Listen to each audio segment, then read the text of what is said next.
Hello students, welcome to BSc best online class. तो इस video में आपको पढ़ाऊंगी ऑर्गेनो लिथियम कंपाउंड यानी कार्ब लिथियम यौगिक।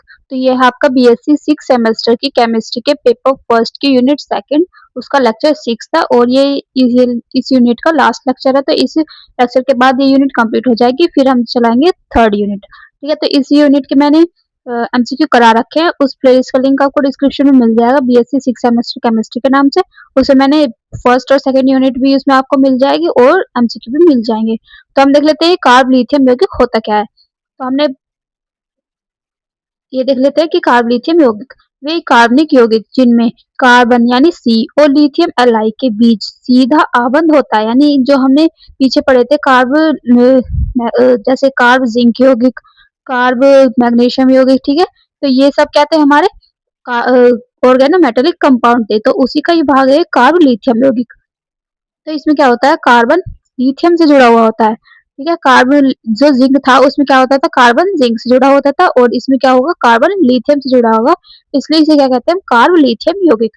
ठीक है, तो वे यौगिक जिसमें कार्बन और लिथियम के बीच सीधा आबंध होता है, यानी ये दोनों एक दूसरे से बंध के द्वारा जुड़े होते हैं, जिन्हें आर एल आई, यानी आर क्या हमारा एल्किल ग्रुप और एल आई हमारा लिथियम। तो आर में क्या होता है, कार्बन होता है, क्योंकि जो हमारा एल्किल ग्रुप होता है उसमें कार्बन परमाणु उपस्थित होता है। तो हम देख लेते हैं, जहां आर क्या है, एक कार्बनिक समूह है, यानी कार्बनिक समूह का मतलब है एल्किल समूह के रूप में दर्शाया जाता है।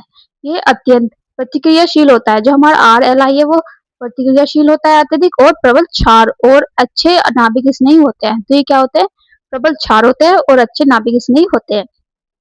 जो सिंथेटिक कार्बन रसायन विज्ञान में कार्बन कार्बन बंध बंध है, ठीक है, या बॉन्ड भी लिख सकते हो आप इसे। तो ये जो हमारे आर एल आई यानी कार्ब लिथियम यौगिक है, वो सिंथेटिक कार्बनिक रसायन में कार्बन कार्बन बंध बनाने में भी महत्वपूर्ण भूमिका निभाते हैं। तो ये हो गया इसके थोड़ा सा इंट्रोडक्शन। तो अब देख लेते हैं इसका रासायनिक सूत्र। तो इसका सूत्र क्या बताया मैंने, आर एल आई होता है, इसमें आर होता है एल्किल ग्रुप, तो उसकी जगह हम कुछ भी रख सकते हैं, जैसे हमने रख लिया C H three L I, ठीक है, और हम इसकी जगह फेनिल भी रख सकते हैं C6H5Li।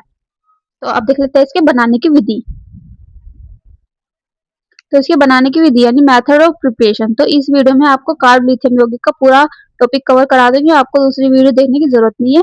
ठीक है, तो ये है, इसमें पहले देख लेते हैं इसकी बनाने की विधि।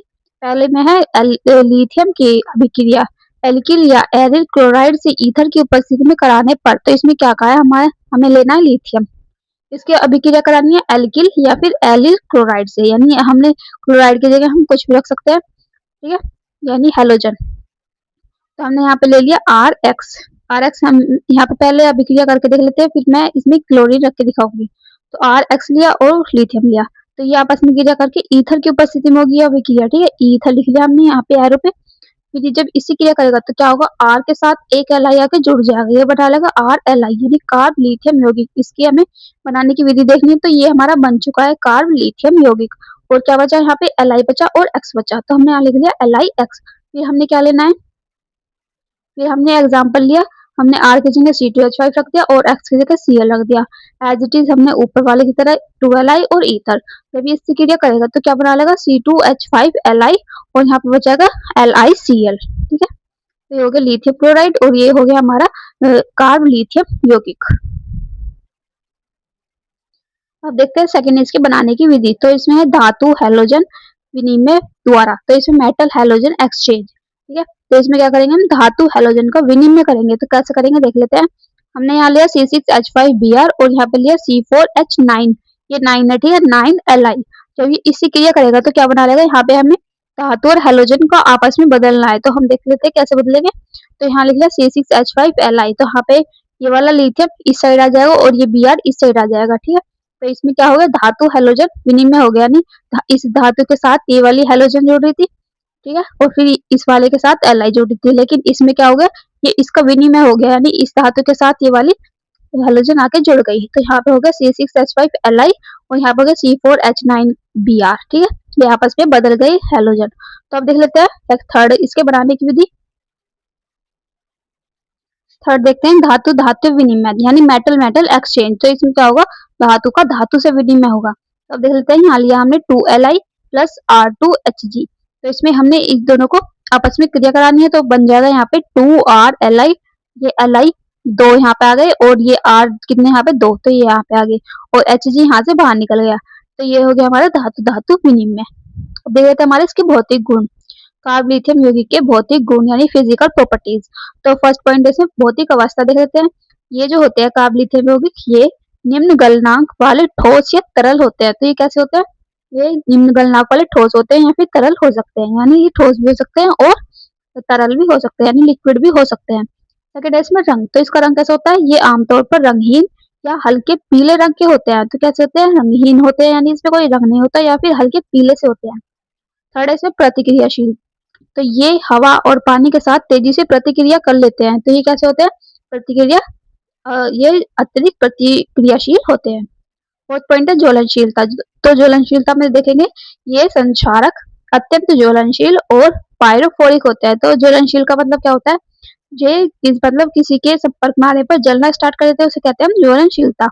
ये संचारक संचारक होते हैं और अत्यधिक ज्वलनशील होते हैं। और पायरोफोरिक, पायरोफोरिक का मतलब होता है जैसे ये वाला हमने पॉइंट पढ़ा, हवा और पानी के साथ तेजी से क्रिया कर लेते हैं, इसी कहते हैं पायरोफोरिक। जैसे ये इसे हमने क्या कहते हैं, कार्ब लिथियम यौगिक को हमने हवा में रख दिया तो ये जल्दी से आग पकड़ लेता है, उसे कहते हैं पायरोफोरिक।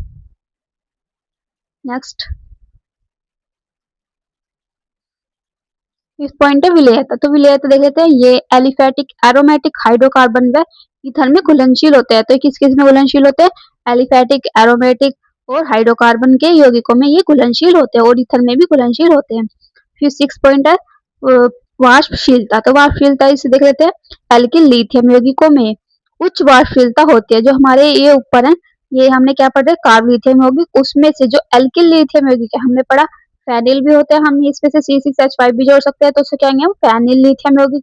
और ये इसमें अगर एल्गी जोड़ रहा है तो हम कहेंगे एल्किल लिथियम यौगिक। तो जो हमारे एल्किल लिथियम यौगिक होते हैं वे उच्च वाष्पशीलता होती है इनमें, ठीक है। तो नेक्स्ट हेडिंग है हमारी कार्ब लिथियम यौगिकों के रासायनिक गुण। तो ये इस यूनिट का लास्ट टॉपिक है और इस लेक्चर का भी लास्ट टॉपिक है। तो इसमें देख लेते हैं निम्न प्रकार के होते हैं। तो इसमें रासायनिक गुण देख लेते हैं कार्ब लिथियम यौगिक के। तो पहला पॉइंट है इसमें अमोनिया के साथ, तो अमोनिया के साथ इसकी क्रिया कराएंगे।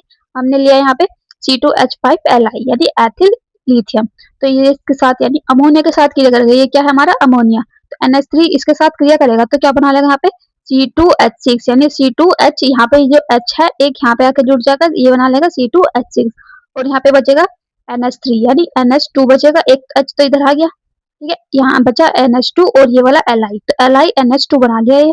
अब देख लेते हैं सेकंड, सेकंड है इसमें अम्ल के साथ, तो अम्ल के साथ क्रिया कराएंगे। पहले हमने यहाँ लिया कार्ब लिथियम यौगिक यानी RLi और प्लस अम्ल यानी H2 से क्रिया कराएंगे, तो ये इसके साथ क्रिया करके क्या बना लेगा यहाँ पे RH और यहाँ पे बचा LiOH।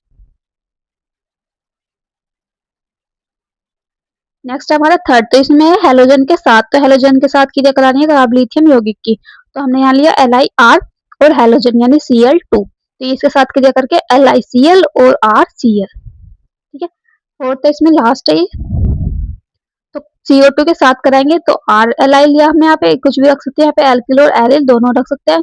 तो RLi लिया तो यहाँ पे लिया CO2, तो इसके साथ क्रिया करेगा। तो पहले ही जो R ये दोनों आपस में जुड़ जाएंगे, तो ये R यहाँ ये वाला पहले हम ये लिख लेंगे, ठीक है। ये वाला बॉन्ड ब्रेक हो जाएगा ये वाला, और ये जो है O इस पे आके जुड़ जाएगा Li, और R जो है इस कार्बन पे आके जुड़ जाएगा। फिर यहाँ पे फिर से Li के साथ RLi के साथ क्रिया कराएंगे, तो ये R जो है वो नीचे आके जुड़ जाएगा कार्बन पे, ये आ गया नीचे, और ये वाला बॉन्ड टूट के ये वाला Li यहाँ आके जुड़ जाएगा, तो ये हो गया OLi। फिर क्या होगा, ये H2O से क्रिया करेगा, ठीक है। H2O से क्रिया करने पर ये तो क्या बना लेगा LiOH यानी 2Li है तो 2Li, और यहाँ पे OH कितने हैं एक, तो यहाँ पे हो गया 2LiOH, और यहाँ पे बचा R C R और O, ठीक है। तो एक O ये वाला आ गया और ये H2 ये वाले आ गए, और यहाँ पे बचा एक ये, ठीक है, एक यहाँ पे आ गया। तो यहाँ पे कितने थे O, 1 2 3, और यहाँ पे कितने हैं एक, यहाँ पे 2 है, ठीक है, क्योंकि 2 से गुना है तो 2 और एक ये वाला 3, ठीक है। और यहाँ पे R कितने 2 और इधर भी 2, और इधर Li कितने 2 और इधर भी 2, हो गया ये बैलेंस। और ये बन गया हमारा लास्ट में कीटोन। तो CO2 के साथ क्रिया कराने पर आप इसमें लिख भी सकते हो, यहाँ पे CO2 के साथ यहाँ पे आगे लिख सकते हो कि हमारा कार्ब लिथियम यौगिक जब CO2 से क्रिया करता है तो क्या बनता है, लास्ट में कीटोन बनता है। ठीक है। अगर क्वेश्चन पूछा जाता है एमसीक्यू में भी कि जो हमारा कार्ब लिथियम यौगिक है वो CO2 के साथ क्रिया कराने पर क्या बनाता है, तो आप बताओगे कीटोन बनाता है। तो ये होगी आज की वीडियो कंप्लीट। अगर वीडियो अच्छी लगे तो वीडियो को लाइक करें। इसका PDF आपको डिस्क्रिप्शन में मिल जाएगा और हमारे चैनल को सब्सक्राइब कर लेना जिससे आने वाली वीडियोस की नोटिफिकेशन आपको मिल सके। Thank you so much for watching my video.